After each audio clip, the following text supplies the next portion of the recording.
Students, जैसा कि आपने क्रिया का पूर्व में अध्ययन किया है, हमने क्रिया के दो भेदों का अध्ययन कर लिया है। पहला संयुक्त क्रिया, दूसरा प्रेरणार्थक क्रिया। अब हम तीसरी क्रिया अर्थात मुख्य क्रिया का अध्ययन आज करेंगे, जो इस प्रकार है। मुख्य क्रिया के अर्थ को पूरा करने में जो पद सहायता करता है या क्रियापद, उसको हम क्या कहते हैं? सहायक क्रिया। अर्थात मुख्य क्रिया के अर्थ को पूरा करने में सहायता करने वाला क्रियापद क्या कहलाता है? सहायक क्रिया। अब इसका एक उदाहरण है बच्चों, मैं गया हुआ था। मैं गया, गया तो हो गई हमारी मुख्य क्रिया और हुआ सहायक। इस वाक्य को पूरा करने में जो क्रियाएं कार्य कर रही है, अर्थात इस वाक्य को पूरा करने में जो पूरा हमारे इसकी डेफिनेशन के हिसाब से मुख्य क्रिया के अर्थ को पूरा करने में सहायता करने वाला क्रियापद सहायक क्रिया कहलाता है। तो मुख्य क्रिया कौन सी है? मैं गया हुआ था, मुख्य क्रिया है गया। जाना हो गई हमारी मुख्य क्रिया और इसको पूरा करने में सहायक करने वाली हुआ। तो ये क्या हो गया? हमारा मुख्य क्रिया या सहायक क्रिया हो गई। इसका उदाहरण हो गया ये। अब मुख्य क्रियाएं प्राय कौन सी होती है, जिनको देखकर हम पहचान जाए कि वाक्य मुख्य क्रिया का है, वो इस प्रकार है बच्चों, ध्यानपूर्वक सुने। डालना, लेना, देना, जाना, खाना आदि मुख्य क्रिया के रूप में प्रयोग होती है। जैसे मैंने इसी की भांति एक और सेंटेंस लिखा, मैं भोजन खा चुका था। अब इसमें देखो बच्चों, जैसे मैंने आपको बताया मुख्य क्रिया क्या है? खाना। खाना हो गई हमारी मुख्य क्रिया और चुका हो गई उस वाक्य को पूरा करने वाला सेंटेंस, हो गया हमारा सहायक क्रिया। जैसा कि मैंने आपको बताया, डालना, लेना, देना, जाना, खाना आदि मुख्य क्रिया के रूप में प्रयोग होते हैं। जो शब्द जहां आता है जैसे मुख्य क्रिया में जो भी है, तो वो हमारी हो जाएगी मुख्य क्रिया। उसके बाद जो हमारी सहायक क्रिया है, उसके वर्ड कौन से बच्चों, उसका ध्यानपूर्वक सुने। अब इसका मैंने एक उदाहरण भी दे रखा है। राम अपने माता पिता को हर महीने रुपए देता है। अब इसमें रुपए देना मुख्य कार्य कौन सा है? देना। तो ये कौन सी हो गई हमारी क्रिया? मुख्य क्रिया। अब जो सहायक क्रिया है उसके कुछ शब्द हैं, डालना, चुकना, सकना, पाना, लेना, देना, आना, जाना, होना, करना, रहना, पढ़ना इत्यादि। ये शब्द किसके हैं? हमारे सहायक क्रिया के, जो वाक्य को पूरा करने में सहायता करती है। जैसे मैंने एक उदाहरण ले लिया है, लड़का अखबार को जल्दी पढ़ डालता है। अब इसमें पढ़ना तो हो गई हमारी मुख्य क्रिया और उसकी सहायता यानी वाक्य को पूरा करने में सहायता करने वाला शब्द कौन सा है? डालता। डालता किसमें आता है? देखो, डालना सहायक क्रिया। तो ये हमारा जो वाक्य को पूरा करने वाला सेंटेंस है डालता है, इसलिए यह सहायक क्रिया हो गई।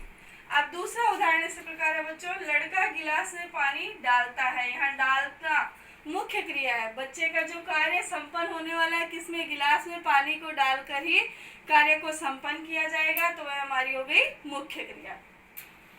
अब आशा करती हूँ बच्चों आपको ये जो आपकी मुख्य क्रिया है ये भली भांति समझ आ गई होगी। अब हम चलते हैं नाम धातु क्रिया की तरफ।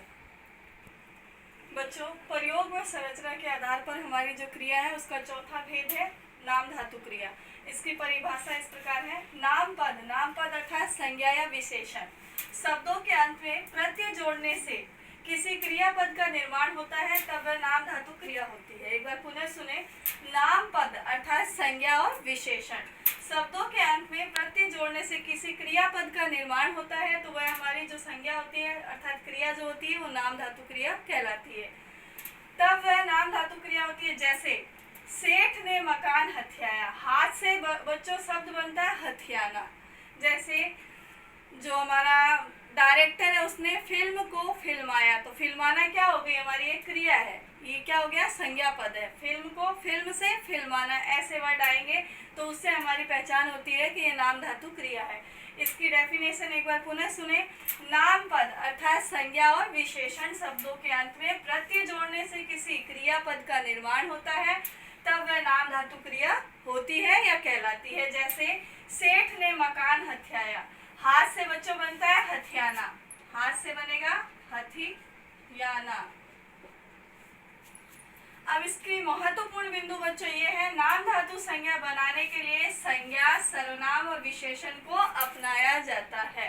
अब इनसे शब्द कैसे बनते हैं अर्थात संज्ञा और क्रिया कैसे बनती है वो आप देखें।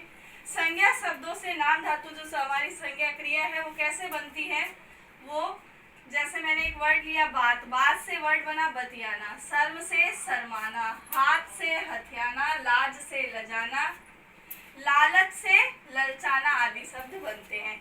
ये तो हमारे हो गए संज्ञा शब्द अर्थात संज्ञा पदों से। उसके बाद बारी आती है सर्वनाम। सर्वनाम में है आप से अपनापन, ऐसे वर्ड जो होंगे वो हो गए सर्वनाम शब्दों से निर्मित।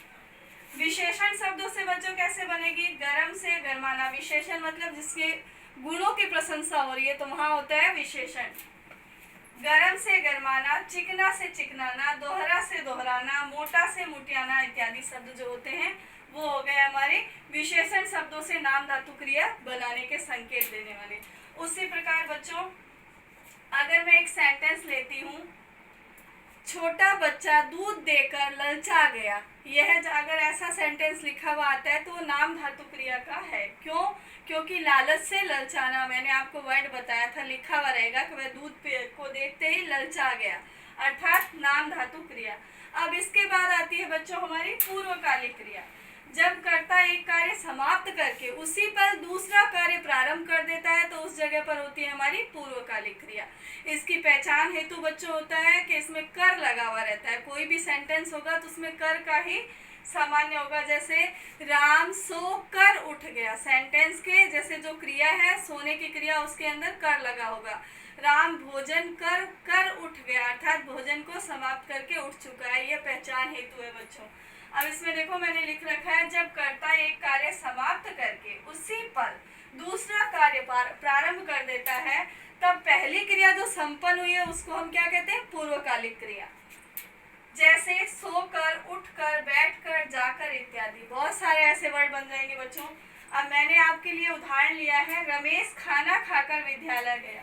विद्यालय गया तो पहला जो कर्म है खाना खाकर, यानी ये पहले में पूर्व में हो चुका, जो कर्म हो चुका है वह, और जाना दूसरा कर्म, अर्थात पहला जो कर्म है वो समाप्त होते ही तुरंत दूसरा कर्म प्रारंभ हो गया, इसलिए हो गई हमारी बच्चों पूर्वकालिक क्रिया। बच्चे दूध पीकर सो गए, मैंने आपको बताया कि इसकी पहचान हेतु ये महत्वपूर्ण बिंदु है जिसमें जिन क्रियाओं में कर लगा हुआ होता है वो पूर्वकालिक क्रिया की घोतक होती है, यानी पहचान कराने की निशानी होती है। अब बच्चों अगली हमारी जो लास्ट क्रिया है वह है तात्कालिक क्रिया, जिसमें एक क्रिया संपन्न होते ही तुरंत दूसरी क्रिया प्रारंभ हो जाती है, उसे हम कहते हैं तात्कालिक क्रिया। इसकी पहचान हेतु बच्चों चिन्ह होता है ही। हर सेंटेंस में राम क्रिकेट खेलते ही आउट हो गया, ही लगा हुआ रहेगा इसकी पहचान हेतु। तो ये हो गई हमारी तात्कालिक क्रिया, अर्थात एक कार्य को संपन्न करते ही तुरंत, यानी थोड़ा भी गैप नहीं हो, तुरंत ही दूसरा कार्य प्रारंभ हो जाता है, वह होती है हमारी तात्कालिक क्रिया। इसकी पहचान हेतु ही निपात लगता है, ये हो गई तात्कालिक क्रिया। इसका एक उदाहरण है बच्चों, वह खाना खाते ही सो गया, यानी खाना खाया पहला कर्म और दूसरा कर्म सो गया तुरंत ही। उसके बाद बच्चों होता है वह नहाते ही मंदिर चला गया। मैंने आपको बताया तात्कालिक क्रिया की पहचान के लिए जो छठी क्रिया हमारी होती है तात्कालिक, यानी एक क्रिया जो होती है संपन्न होते ही तुरंत दूसरी क्रिया हमारी प्रारंभ हो जाती है। राम नहाते ही मंदिर चला गया, ऐसे ही बहुत सारे सेंटेंस है। आशा करती हूँ बच्चों आपको आज ये क्रिया का जो टॉपिक है प्रयोग व संरचना के आधार पर भली भांति समझ आ गया होगा। अब हम क्रिया का जो थोड़ा सा भाग बचा अगले वीडियो में शेयर करेंगे।